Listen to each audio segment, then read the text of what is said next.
100% না হলে অর্থাৎ আপনার যে পার্সেন্টেজ বাড়বে এটা অবশ্যই, কারণ 70 থেকে 80% এটা মিসকনসেপ্ট করার দর্শক আসসালামু আলাইকুম। দেশ ও দেশের বাইরে থেকে যারা ভিডিওটি দেখছেন সবাইকে শুভেচ্ছা ও অভিনন্দন। তো আজকে একটি গুরুত্বপূর্ণ বিষয় নিয়ে আমি কথা বলতে যাচ্ছি। যেমন আমার সামনে যে গরুটি, এটি একটা নবীন বকনা। তো এটা হিটে আগে অনেকবার হিটে আসছে কিংবা কৃত্রিম প্রজনন করেছে 4 থেকে 5 বার। তো আমরা অনেকেই মনে করি যে আসলে গরু হিটে আসার পরে 24 ঘন্টা হিটে থাকে কিংবা 24 আওয়ার্স হিটে থাকে। তো এটা আসলে একটা ভুল ধারণা। আমি আগেও বলেছি যে অনেক গরু কিন্তু 48 থেকে 72 ঘন্টা হিটে থাকতে পারে। এটা হচ্ছে গরুর বডি ওয়েট কিংবা কন্ডিশন অনুসারে হচ্ছে ওইটা ডিপেন্ড করে।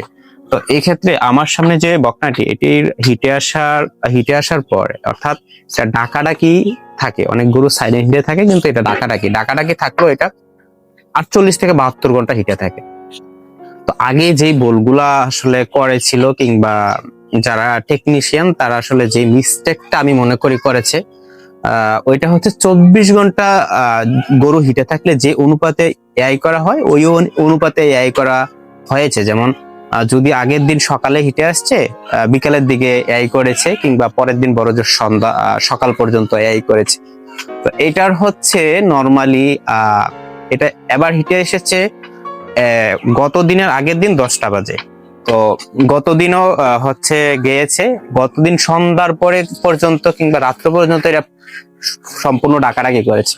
তো এই ক্ষেত্রে আমি বলবো যে মূলত যারা হচ্ছে এই ধরনের গরু ফেস করেন কিংবা এই ধরনের গরু পান, এই ক্ষেত্রে হচ্ছে আমি আলটিমেটলি বলবো প্রথম যে এআইটা করবেন কিংবা প্রথমবার বীজ দিবেন, অর্থাৎ প্রথমবার বীজটা হবে যে আপনার 24 ঘন্টার মধ্যে দিতে পারলে বেস্ট, 24 ঘন্টার মধ্যে দিয়ে দিবেন। আর পরবর্তীটা অর্থাৎ ওইটা হচ্ছে নট টাইমিং, অর্থাৎ কোনো টাইমিং এর বিষয় না। এটা হচ্ছে যখন গরু আপনার সম্পূর্ণ একেবারে সর্বশান্ত হয়ে পড়বে, অর্থাৎ কোনো ডাকাডাকি করবে না কিংবা একবার ঠান্ডা মেজাজ হয়ে যাবে, তখন এইটা করবে। তো এই ক্ষেত্রে এই রোলটা যদি আপনি অ্যাপ্লাই করেন কিংবা আপনারা অ্যাপ্লাই করেন যারা খামারি, মূলত আসলে অনেক সময় হয় কি টেকনিশিয়ান অনেক দূর থেকে আসে, যারা বীজ দেয় তারা অনেক দূর থেকে আসে, এক্ষেত্রে ওনারা আসলে চায় না যে রিপ্লে এসে আসলে করবে। তো আপনারা আসলে ওই বিষয়টা একটু ফলো করবেন যে যদি এরকম 48 ঘন্টা কিংবা 72 ঘন্টা এরকম ডাকাডাকি সম্পূর্ণভাবে করতে থাকে, এইগুলোর ক্ষেত্রে আমি যেই রুলসটা বললাম কিংবা যে পদ্ধতিটা বললাম ওইটা যদি অ্যাপ্লাই করেন, এক্ষেত্রে হচ্ছে 100% না হলে অর্থাৎ আপনার যে পার্সেন্টেজ বাড়বে এটা অবশ্যই, কারণ 70 থেকে 80% এটা মিসকনসেপ্ট করার সম্ভাবনা আছে। যদি জরায়ুতে কোনো ধরনের ইনফেকশন না থাকে, কোনো ধরনের রোগ কিংবা কোনো ধরনের সমস্যা না থাকে, ফলিকুলাস কোনো ধরনের সমস্যা না হয়, এই ক্ষেত্রে অবশ্যই কনসেপ্ট করার সম্ভাবনা বেশি থাকবে। মানে 100% কোনো ক্ষেত্রে বলা যায় না, কারণ 100% বলতে কিছু নাই। তো এই ক্ষেত্রে হচ্ছে সর্বোচ্চ কনসেপ্ট করার সম্ভাবনা থাকবে।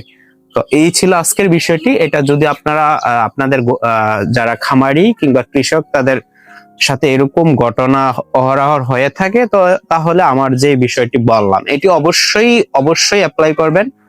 আশাবাদী, আমি তো আবারও বলতেছি আমি আশাবাদী, যদি হচ্ছে কোনো ধরনের ইনফেকশনাল ডিজিজ অর্থাৎ জরায়ুতে কোনো ধরনের ইনফেকশনাল ডিজিজ না হয়, ফলিকুলাস স্বাভাবিকভাবে থাকে, যেটা ডিম্বাশয় বলে।